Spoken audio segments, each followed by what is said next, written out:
Hi welcome to my channel சாலி vlogs நண்பர்களே. இன்றைக்கி எது சம்மந்தமாக வீடியோஸ் போயிருக்கப்போன்னு சொன்னால், நேற்று ஒருத்தவங்க லைவில் வந்து ஏதோ ஒரு லவ்வர்ஸும் பேசிக்கிட்டு இருந்தாங்க. ஓகேவா, அந்த டைம் வந்து ஏதோ சொல்லியிருந்தாங்க, வரதட்சணை பற்றி அவங்க கதைச்சிட்டு இருந்தாங்களா. அப்போ அந்த டைம் சொல்லியிருந்தாங்க, நேற்று வரதட்சணை கொடுமை கேட்டு ஒரு பெண் தூக்கு மாட்டி செத்தான் அப்படின்னு சொல்லி கதைச்சிட்டு இருந்தாங்க.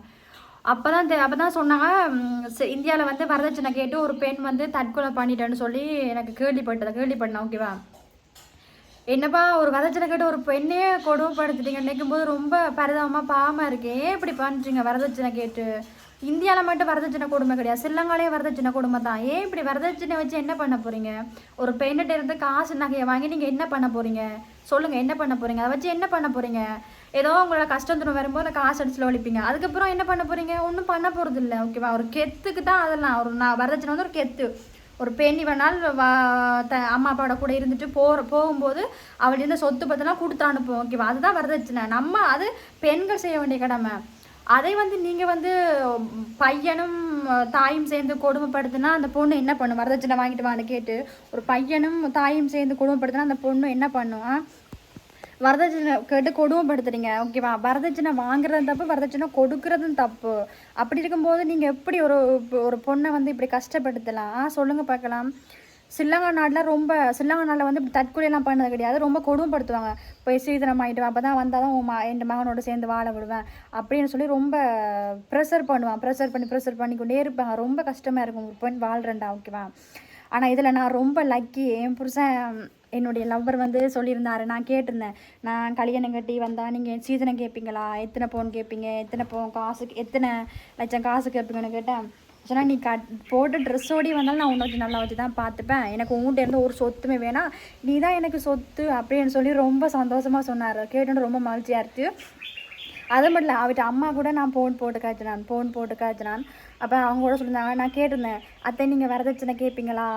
நான் வந்து கஷ்டப்பட்டு போடுதான், நீங்கள் எங்கிட்ட வரதட்சணை கேட்பீங்களா அப்படின்னு கேட்டேன். அவங்க சொன்னாங்க, நீயே ஒரு வரதட்சணை, நீயே ஒரு சொத்து தாம்மா, எனக்கு வரதட்சணைலாம் வேண்டாம். ஓகேவா, தனக்கு வந்து மகள் இல்லையா? ஓகே, மகன் தான் இருக்குது, மகள் இல்லைன்னு சொல்லியிருந்தாங்க. இப்போ தன் பெண் பிள்ளைனா ரொம்ப பிடிக்கும். ஓகேவா, நீ இப்படியே வந்தாலும் அவனை ஏற்றுப்பேன் அப்படின்னு சொல்லி ரொம்ப சந்தோஷமாக வச்சாங்க. ஓகேவா, நான் சும்மா கதையாக போட்டு வாங்கினா அப்போ சொல்லியிருந்தாங்க. கேட்கும்போது ரொம்ப சந்தோஷமாக இருக்குது. ஓகேவா, அவங்க உண்மையாக சொன்னாங்களா போய் சொன்னாங்கன்னு தெரியாது, ஆனால் அவங்க சொன்ன வார்த்தை எனக்கு ரொம்ப பிடிச்சிருந்துருக்குவா. ஒரே ஒரு வார்த்தைனாலும் இல்லை வரதட்சணை வேணாம் அப்படின்னு சொன்னது எனக்கு ரொம்ப சந்தோஷமாக. அவரும் அப்படி சொன்னார், அவங்களோட அம்மா அப்படி தான் சொன்னாங்க. ஓகேவா, அதனால் நான் வந்து அப்படியெல்லாம் இப்போ வரதட்சணை இல்லாமல் அப்படிலாம் போக மாட்டோம். எங்களோட அம்மா எனக்கு என்ன செய்யணுமா, நான் ஒரு பொம்பளை பிள்ளை, எங்களோட அம்மா எனக்கு என்ன செய்யணுமா எல்லாம் செஞ்சு தான் அனுப்பான். ஆனால் அவங்கள்ட்ட நான் வந்து ஒரு திருப்திக்கு அவங்களோட மைண்ட் செட் எப்படி இருக்கு, அவங்க நல்லவங்களா கெட்டவங்களா பார்க்கறதுக்காக தான் நான் கேட்டு பார்த்தேன். அவங்க தான் அப்படி சொல்லியிருந்தாங்க, ஒரு வார்த்தை சொல்லியிருந்தாங்க, வரதட்சணை வேணாமா, நீ இப்படியே வந்தாலும் நான் உன்னை நல்லா வச்சு பார்த்துப்பேன், என் மகன் வச்சு நல்லா பார்த்துப்பேன், நான் எனக்கு பொம்பளை பிள்ளை கிடையாது, நீ வந்தால் நான் உன்னை நல்லா வச்சு பார்த்துப்பேன் அப்படின்னு சொன்னாங்க. கேட்டோன்னே ரொம்ப சந்தோஷமாக போயிட்டு, மாமு ரொம்ப தேங்க்யூ ஸோ மச். ஓகேவா, சொன்ன வார்த்தை எனக்கு ரொம்ப பிடிச்சிருந்தது. ஓகேவா, சில பாய்ஸ் வந்து ஜாதி பார்க்குறதில்ல, சில பேர் வந்து வரதட்சணை பார்க்குறதில்ல, அதில் ஒன்று தான் நீ வேறு. ஓகேவா, எல்லா பாய்ஸும் அப்படி கிடையாது. ஒரு சில பாய்ஸ் வந்து இப்படி இப்போ நல்ல பெண் மட்டும் இருந்தால் போதும் அப்படின்னு நினைப்பான். சில பாய்ஸ் வந்து இல்லை நீ என்ன சீதனம் வேணும், சொத்து வேணும், அப்போ தான் உன்னை ஏற்றுப்பான் அப்படின்னு சொல்கிறான். ஓகேவா, வரதட்சணை வச்சு என்ன பண்ண போகிறீங்க நண்பர்களே? சொல்லுங்கள், வரதட்சணை வச்சு என்ன பண்ண போகிறீங்க?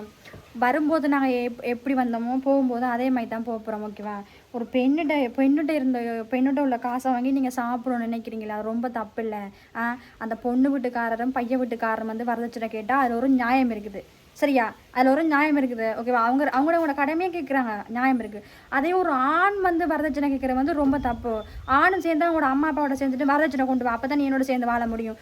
இப்போ கல்யாணம் கட்டுறதுக்கு முன்னுக்கும் அந்த பெண்ணிட்ட வந்து அழகை பார்த்து ஏதாவது ஒன்று பார்த்து லவ் பண்ணுறது, கல்யாணம் கட்டுறதுக்கு அப்புறம் அவங்களோட அம்மா சொல்லுவா, இல்லை நீ போய் அவள்கிட்ட சொல்லு, வரதட்சணை கொண்டு வர சொல்லி. எல்லா பொண்ணும் வரதட்சணை கொடுத்து கல்யாணம் கட்டி வைக்கிறாங்க, அவள் வரும்போது என்ன கொண்டு வரலன்னு சொல்லி கொடுமைப்படுத்துது. அப்போ என்ன செய்யுது, அவன்கிட்ட மனசை வந்து கலைக்கிறது. மாமியார் வந்து தன்னை ஒரு பொண்ணுட மனசண்ட அம்மா ஹரி வந்து அந்த பையனை வந்து மனசை கலைக்கிறது. அவள்கிட்ட கேள்வி, அவளை அனுப்பும், அப்போ தான் சீதனை கொண்டு வருவாள், பார்க்குறவங்க தப்பாக நினைப்பாங்கன்னு சொல்லி ரொம்ப கஷ்டப்படுத்தும் போது அவன் என்ன செய்வான், அவனும் அவனோட அம்மாவோட பேச்சை கேட்டு அந்த பொண்ணை கஷ்டப்படுத்துறான். சீதனை கொண்டு வா, அப்போ தான் உன்னை நான் ஏற்றுப்பேன் அப்படின்னு. பிள்ளைகள் இருந்தாலும் சொல்கிறது, நீ சீதனை கொண்டு வா, அப்போ தான் உன்னை ஏற்றுப்பேன் அப்படின்னு சொல்லி சொல்கிறது. ஓகேவா, பாவம் இல்லை. ஒரு பெண் வந்து இந்தியாவில் செத்துருக்கான்னு சொன்னது ரொம்ப கொடுமையான விஷயம் இல்லை? ஐயோ கடவுளே. என்ன சொல்கிறேன்னு தெரியல உண்மையாக. எனக்கு கேட்டோன்னே ரொம்ப கவலையாக இருக்கும். ஓகேவா, நான் போகிற இடம் இப்படி இருக்கக்கூடாது.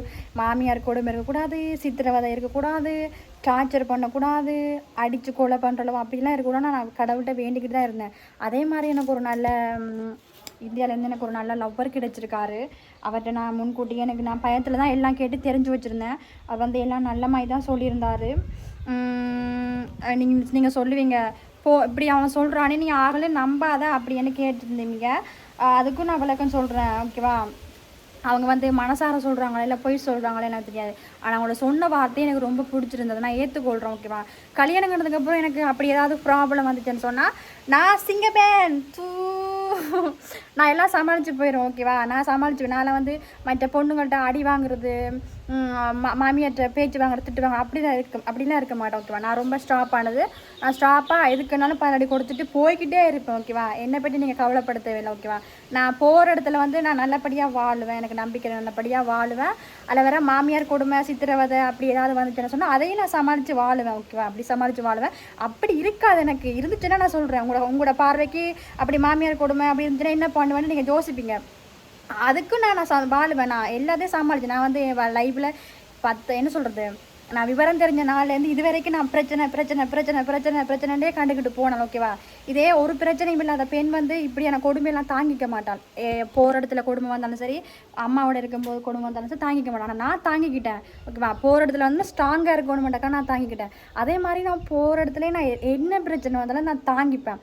அதுலேருந்து நான் மீண்டும் வருவேன். என் உடம்புல உசுருக்கு மட்டும் நான் என்னால் முடிஞ்சளவு நான் போராட்டம் பண்ணி நான் நல்லபடியாக வாழுவேன். என்னை உசுறு போணுச்சுன்னா ஓகே, எதுவுமே எல்லாமே போச்சு. நான் உசுரோடு இருக்க மட்டும் என்னால் முடிஞ்சதை நான் அவனை சந்தோஷம் வச்சுருப்பேன், ரொம்ப ஹாப்பியாக வச்சுருப்பேன். வரதட்சணை சீதனை கேட்டால் கூட நான் நான் கல்யாணம் கட்டும் போதே நான் என்னுடைய பங்குலேருந்து எல்லாம் கொடுத்துருவேன்.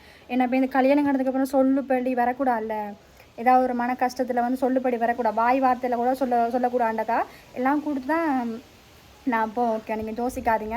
ஆனால் தயவு செய்து சொல்கிறேன், ஒரு பெண்ணிட்ட வந்து வரதட்சணை ஒரு ஆண் கேட்கக்கூடாது. அதாவது இந்த பெண்ணை கட்டிக்க போகிற மாப்பிள்ளை வந்து கேட்கக்கூடாது. தாய் தகப்பன்னு கேட்கலாம், அது வந்து அவங்களோட கடமையை கேட்குறாங்க. நீங்கள் வந்து கேட்குறது தப்பு. சும்மா நொய்னு போன்ற வரதட்சணை கொண்டு வா, காசு கொண்டு வான்னு கேட்டு அந்த பெண்ணோட காசில் உட்காந்து சாப்பிட்றதெல்லாம் ஆம்பளை கிடையாது. உழைச்சி வாழு. நான் ஆணாக இருந்தேன்னு சொன்னால் கண்டிப்பாக வாடி என் செல்ல கூட்டிகிட்டு போய் தாலி கட்டி சந்தோஷம் வச்சு வாழுவேன். நான் பெண்ணாக பிறந்து தொலைஞ்சிட்டேன். ஓகேவா, என் மனசில் அப்படி தான் ஒரு மைண்ட் இருக்குது, மைண்ட் செட் ஓடுது. ஓகேவா, அது மாதிரி ஒரு பெண்ணிட்டேருந்து காசு நகையை பார்க்காதீங்க, மனசை பாருங்கள். முடிஞ்சாலும் அந்த பெண் சந்தோஷமாக அவங்க கூட கடைசி வரைக்கும் வாழுதான்னு பாருங்கள். ஓகேவா, காசு பண்ண முக்கியம் இல்லை, மனசு. கடைசி வரைக்கும் நம்ம கல்யாணம் கண்டவங்க கடைசி வரைக்கும் நிம்மதியாக சந்தோஷம் வாழ்கிறதான் முக்கியம். ஓகேவா, காசு இன்றைக்கு வேறு நாளைக்கு போயிடும். உறவு வந்து அப்படி இல்லை, கடைசி வரைக்கும் நம்ம கூட தான் இருக்க போகிறாங்க. அதை யோசிச்சு முடிவெடுங்க. சரி, மீண்டும் இன்னொரு வீடியோவில் சந்திக்கிறேன். பாய், டாட்டா, ரொம்ப தேங்க்யூ. சப்ஸ்கிரைப் பண்ணிக்கோங்க மறக்காமல். ஓகே.